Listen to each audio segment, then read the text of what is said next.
Good Thursday, everyone, and welcome to this edition of Conversations Daily News. I'm your host, Cyrus Webb. Glad you all could join us once again. Well, we made it over the hump, and we're in the home stretch toward the weekend. We, of course, have your news headlines coming up on this Thursday. We have the Truth of the Day with Mary Ellen Ciganovich, and in today's Entertainment Spotlight, you're being part of my conversation with Judge Joyette Holmes. You don't want to miss that. Enjoy today's broadcast. For Conversations Daily News, I'm Cyrus Webb with your Thursday headlines. In international news, Israel steps up Gaza offensive, kills senior Hamas figures. Israel on Wednesday pressed ahead with a fierce military offensive in the Gaza Strip, killing as many as 10 senior Hamas military figures and toppling a pair of high-rise towers housing Hamas facilities in a series of airstrikes. The Islamic militant group showed no sign of backing down and fired hundreds of rockets at Israeli cities. In just 3 days, this latest round of fighting between the bitter enemies has already begun to reassemble and even exceed a devastating 50-day war in 2014. Like that previous war, neither side appears to have an exit strategy. But there are key differences.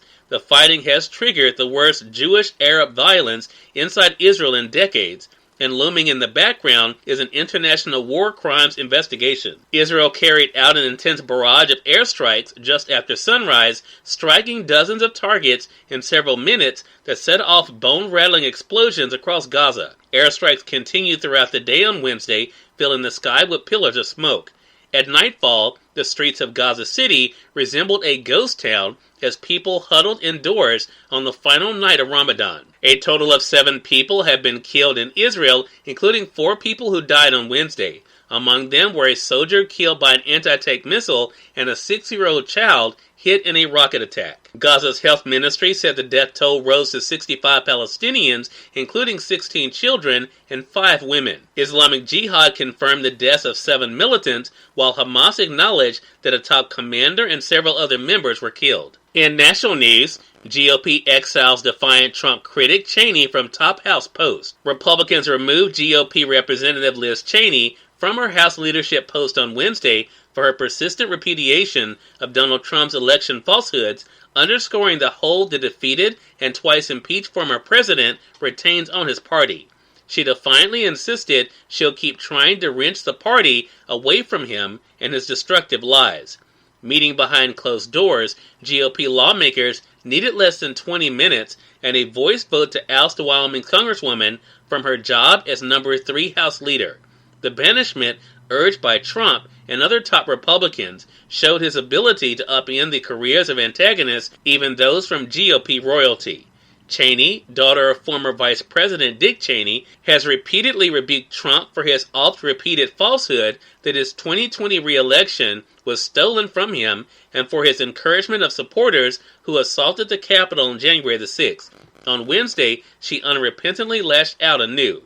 If you want leaders who will enable and spread his destructive lies, I'm not your person, she told her colleagues before the vote, according to a person who provided her remarks on condition of anonymity. You have plenty of others to choose from, she said. That will be their legacy. In more national news, drivers scrambling for fuel as hacked pipeline restarts. Drivers waited in long lines at gas stations in the southeast on Wednesday after a hack of the nation's largest fuel pipeline led to distribution problems and panic buying, draining supplies at thousands of gas stations. Although there was no gasoline shortage, there was a problem getting the fuel from refineries on the Gulf Coast to the states that need it, and officials were scrambling to find alternative routes to deliver it. The Colonial Pipeline, which delivers about 45% of the fuel consumed on the East Coast, was hit on last Friday with a cyber attack by hackers who locked up their computer system and demanded a ransom to release them. In business news, stocks sink again on Wall Street as inflation worries mount. Inflation worries rattled Wall Street Wednesday, pulling the Dow Jones Industrial Average more than 680 points lower and placing the major stock indexes on track for their worst week in more than 6 months.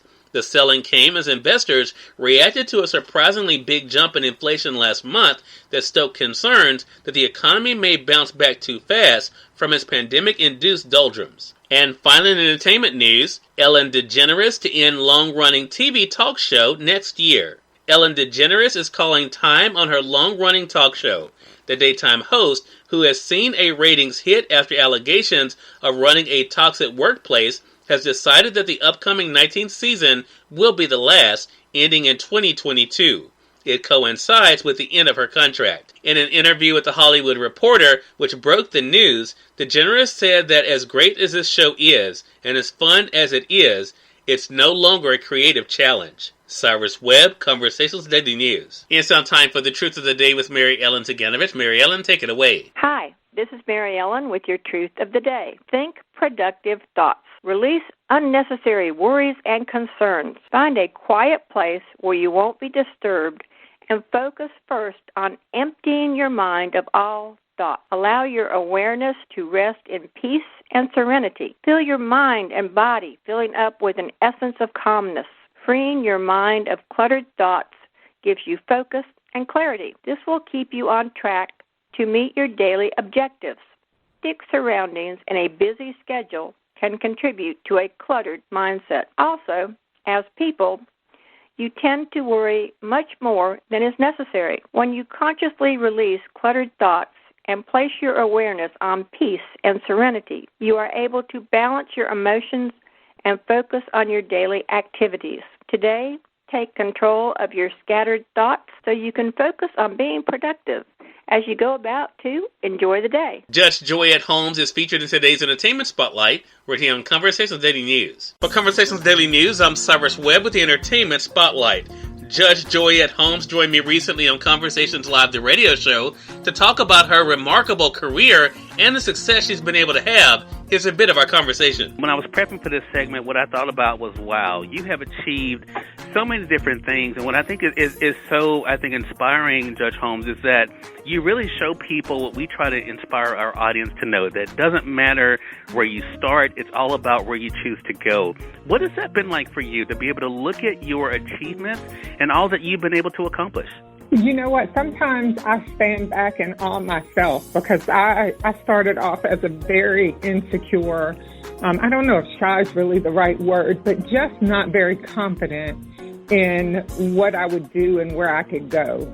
I am grateful, however, that I had parents and people around me who continued to push me, knowing my interests and believing that I could do it. So as I look back now at what I've been able to achieve, you know, I see it was always there. It was always in me. Sometimes it's getting over yourself. You create your own obstacles. Sometimes. And so when you have obstacles that are self-created as well as those that you might see related to your race or gender, it can seem daunting, but it is doable, and I can definitely speak to that. Growing up and living in Mississippi most of my life, I grew up with parents and even a grandmother who always told me that I could do whatever it is I wanted to do if I worked hard, kept the faith, didn't give up. How much did that help you to know that you had people who were telling you what was possible? Oh, it was a tremendous help, and for that reason, I believe it's important to reach back and make sure that I am communicating that to the youth that I speak to people in my faith community, in organizations that I work with. Cyrus Webb, Conversations Daily News. We thank you all for tuning in to this edition of Conversations Daily News. We'll be back with you guys on tomorrow to wrap up this week. Until then, I'm your host, Cyrus Webb, saying as always, enjoy your day, enjoy your life, enjoy your world. Thank you all for choosing Conversations Daily News today. Let's make it a great one.